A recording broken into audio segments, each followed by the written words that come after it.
مرحبا بالإخوة المغاربة، مرحبا بالضيوف تونس. نستسمح كما عمل السيد أحمد الكرم لوجود معناها عديد الضيوف اللي ما يحسنوش معناها فهم اللغة العربية باش نتكلم بالفرنسية. Mesdames et messieurs, c'est Ahmed El Karam, président du conseil d'administration du Lion des banques maghrébines. C'est Taïb El Bakouche, secrétaire général de l'Union du Maghreb arabe. C'est Mohamed Val El Alam, secrétaire général des banques maghrébines. Nos amis PDG des banques, chers invités et experts venant de... J'ai vu le nombre d'experts et la qualité des experts qui vont nous expliquer et puis nous permettre de peut-être de mieux appréhender l'impact de ces technologies sur nos activités. Je vous remercie pour avoir fait. Donc, je sais pertinemment que c'est une période très compliquée pour se déplacer. C'est le mois de décembre, c'est la période des fêtes, et je sais que certainement que vous avez fait beaucoup d'efforts d'être parmi nous. Moi, je ne vais pas faire je vais pas faire un discours classique. Je vais essayer un peu d'aller sur peut-être quelques informations importantes, mais aussi quelques constats importants. Donc, le premier constat, à mon avis, et je le répète chaque fois, je crois que parfois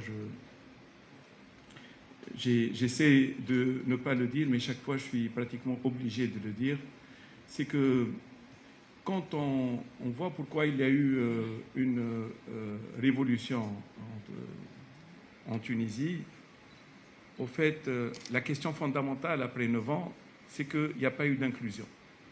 Et donc la question d'inclusion est extrêmement importante. Si je me rappelle des chiffres macroéconomiques de 2010, c'est des chiffres qui étaient éloquents. Déficit budgétaire pratiquement zéro en 2010.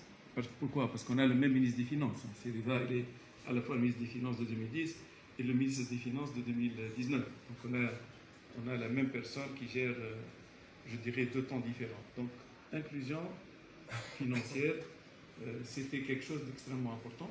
Déficit budgétaire quasiment nul. Déficit de la balance courante pratiquement à 2%, une inflation à 2%, des réserves en devises qui étaient à plus de 150 jours, et bien sûr un taux de croissance qui a voisiné les 4 à 5%, pratiquement très proche de son potentiel de croissance. Compte tenu de ces chiffres-là, on peut se dire pourquoi il y a eu l'évolution, pourquoi il y a eu, je dirais, tout ce mécontentement. Moi, je pense que la première raison, c'est l'exclusion. C'est une croissance qui n'a pas été inclusive. C'est une croissance qui a beaucoup plus profité à une frange de la population qui était dans des zones bien déterminées et une frange, je dirais, d'hommes d'affaires qui ont développé je dirais, cette croissance sur un certain nombre d'activités qui étaient extraverties, etc. Mais il y a eu, entre-temps, un déficit énorme, que ce soit en termes d'éducation. Là, on y reviendra parce que l'éducation financière est extrêmement importante, que ce soit tout simplement en ayant créé donc des générations de jeunes qui ont été formés et qui n'ont pas pu accéder à l'emploi. Et ces jeunes-là, ils étaient parfois on nous dit souvent que c'était des littéraires, etc. Ils étaient dans des, je dirais, dans des branches où il n'y avait pas d'emploi. Moi, je dis, si vous êtes un bon professeur d'arabe, vous connaissez parfaitement la langue arabe et la langue française, vous êtes capable de trouver votre emploi, il n'y a pas de problème. Si vous n'êtes pas bon dans les deux, vous avez un problème d'emploi. Donc la question n'est pas une question de... Et puis, honnêtement, il y a eu beaucoup de physiciens, de mathématiciens, de scientifiques dans les différentes universités qu'on a créées pendant des décennies qui n'ont pas accédé à l'emploi. Et aujourd'hui, on a un stock important, je dirais entre 200 000 à 300 000 diplômés de l'enseignement supérieur, toutes disciplines confondues, et bien sûr 300 000 autres, je dirais, non employés qui sont en attente. Donc c'est le stock le plus important. La démographie peut aider, elle est en train d'aider, mais elle ne peut pas aider s'il n'y a pas une croissance qui doit être une croissance inclusive. Alors, je voulais juste commencer par cela pour mettre un peu le décor de ce que... et pour vous, aujourd'hui, je sais que vous êtes tous conscients, mais de vous donner un peu l'urgence. Parce que moi, je crois qu'aujourd'hui, on est quasiment dans une véritable urgence. Et les dernières élections en Tunisie l'ont extrêmement bien démontré. Les gens qui aujourd'hui ne veulent pas comprendre que ces jeunes-là ont voté d'une certaine façon et pour la personnalité du président Kais Saïed, parce qu'ils nous ont dit clairement, on ne veut plus de corruption, on veut plus de capitalisme, on veut être inclus, on ne veut pas être exclu, et surtout, la chose la plus importante, on veut être écouté. Et donc, est-ce que les technologies aujourd'hui les utilisent ou ne les utilisent pas? Certainement. Les élections, il y a beaucoup de gens qui ont dit qu'il y a eu un séisme en Tunisie, mais parce qu'ils ne voyaient pas les chiffres avant, ni les... Pourquoi? Tout simplement parce qu'on voyait déjà les gens qui disaient tout simplement on ne croit plus à ce que vous nous racontez, et aujourd'hui on est complètement exclu. Donc pourquoi je dis tout cela? Parce qu'il y a à la fois un écosystème qui est extrêmement performant aujourd'hui en Tunisie, qui maîtrise ces technologies-là. Ils ne sont pas fondamentalement seulement dans les universités, mais aussi chez les jeunes qui aujourd'hui n'ont pas encore accédé à l'université. On a eu, si Wassim a eu une excellente idée au niveau de l'Institut arabe des chefs d'entreprise. Il a ramené une jeune, moi je vous prie de l'écouter. Elle a 15 ans, elle nous a raconté, elle nous a bluffé au niveau de l'Institut arabe chef d'entreprise. Elle a dit clairement que vous ne comprenez pas ce que nous, jeunes, on est en train de vous demander. On ne vous demande rien, on vous demande simplement de nous laisser développer nos expertises et de nous permettre d'accéder, si vous voulez, à cet effort, je dirais, de création des richesses au niveau de notre pays. Vous avez une réglementation qui est compliquée, vous avez une réglementation qui est très complexe, on ne sait pas comment fonctionner, et puis vous avez un système de financement qui est aussi très difficile.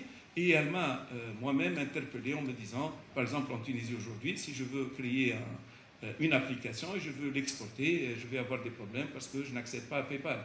Et elle me l'a dit clairement et je suis d'accord avec elle pour lui dire que ça c'est une demande qui est aussi extrêmement importante et sur laquelle aujourd'hui, j'espère que d'ici les prochains jours, on aura une annonce même à ce niveau-là. Donc, si maintenant je parle du Maghreb, parce qu'aujourd'hui ce qui est important c'est le Maghreb, et moi quand je regarde ces drapeaux qui sont là, vous ne savez pas le niveau je dirais, de fierté que j'ai en ayant les 5 drapeaux maghrébins ensemble. Il y a des études qui ont été faites, je ne vais pas les répéter, on en a parlé sur l'intégration. Il y a une étude qui a été faite en 2006, une autre en 2009 au Maroc, sur ce que j'appelle le coût du non-Maghreb. Le coût du non-Maghreb est à 1% ou à 2% de croissance pour chaque pays du Maghreb.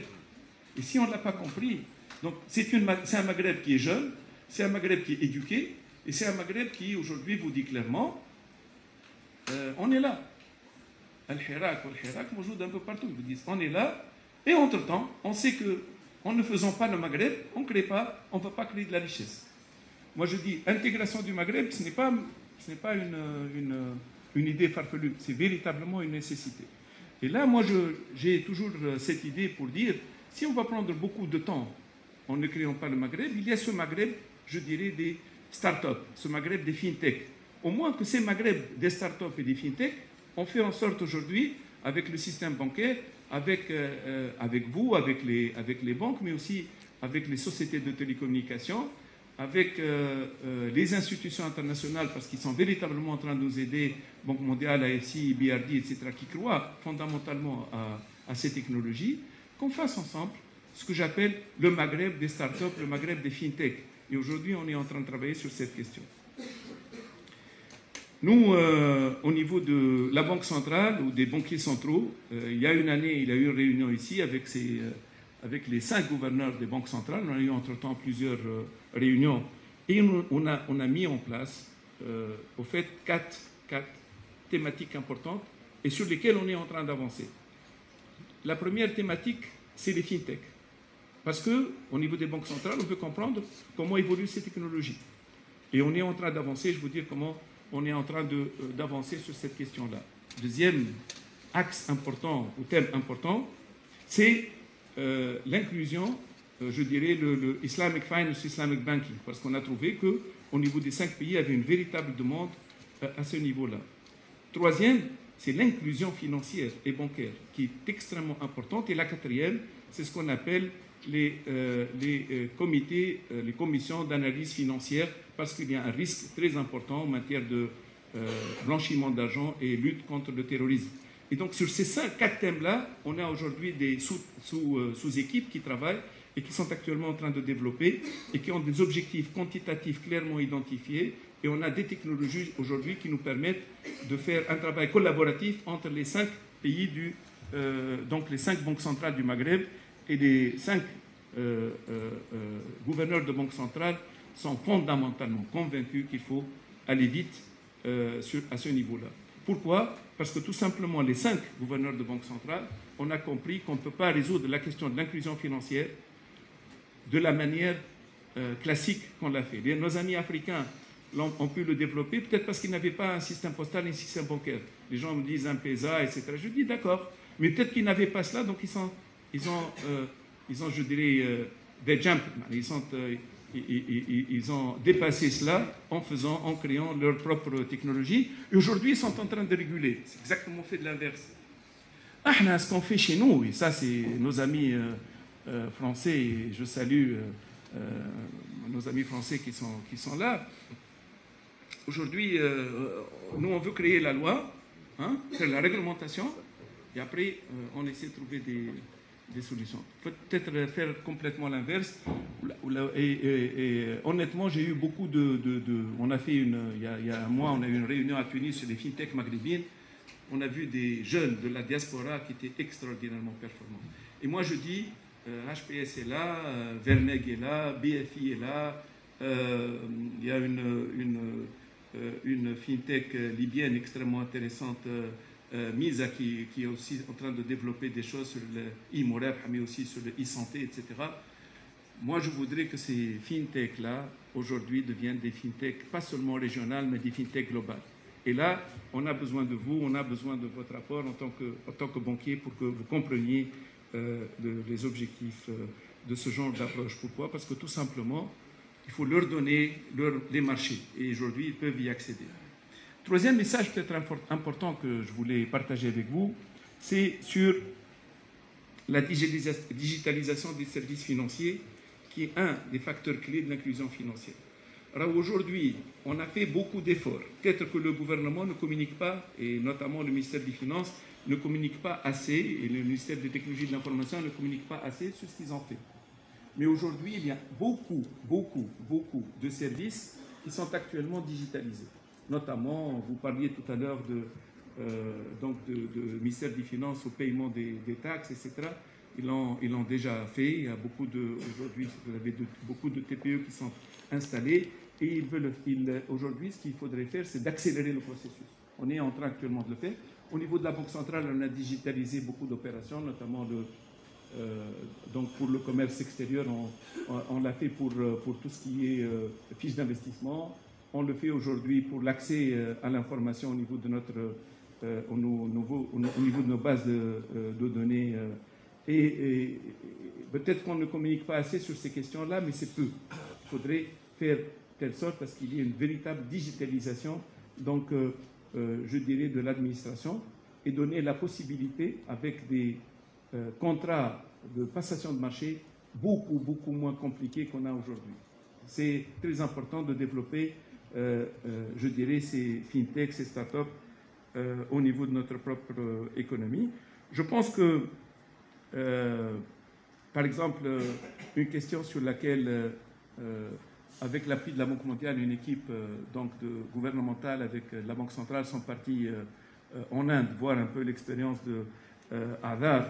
Et en même pas une année, ou peut-être un peu plus, mais en tout cas aujourd'hui, ils ont des milliards de gens qui ont leur carte, je dirais, digitale, avec un numéro d'identifiant national, avec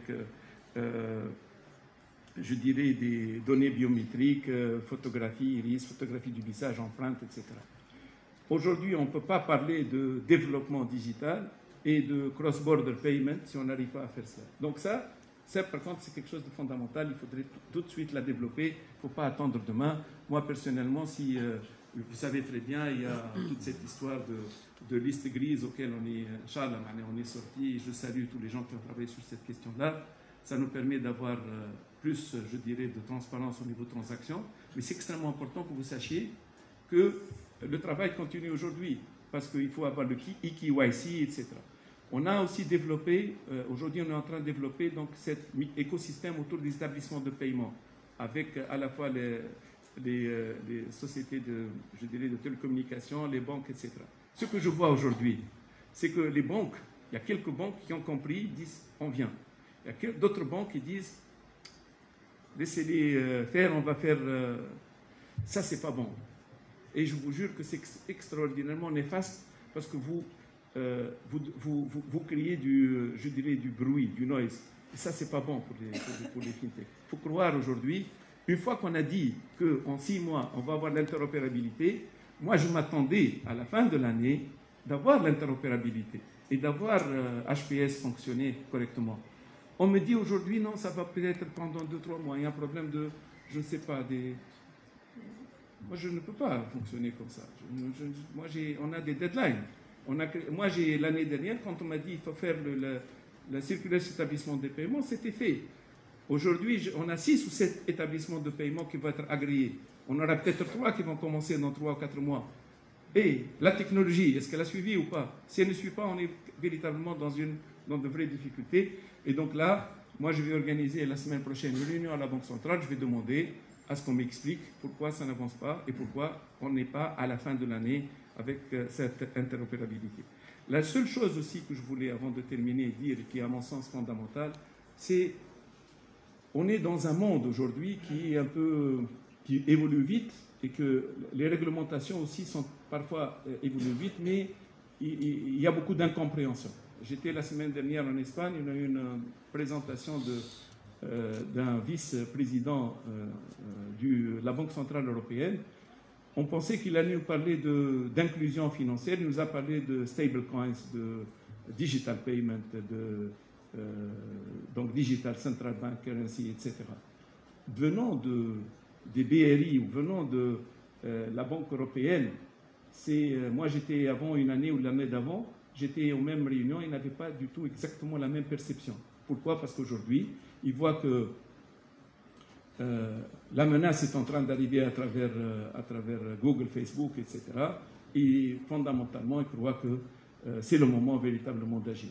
Donc nous, de l'autre côté, si on veut véritablement créer l'écosystème, il faut aussi qu'on agisse le plus rapidement et qu'on donne à nos jeunes start-upers et fintech cet accès à ce marché maghrébin dans un premier sens, africain dans un deuxième sens et arabe dans un troisième sens. Parce que moi, c'est ça un peu on est en train de fonctionner chacun dans son petit coin en pensant qu'on peut y arriver. On n'y arrivera pas si on ne fonctionne pas dès aujourd'hui, ensemble et dans la bonne direction.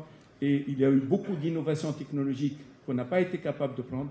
Cette fois-ci, je le répète, on voudrait être dans le train, pas sur le quai, voyant le train passer, et je vous remercie.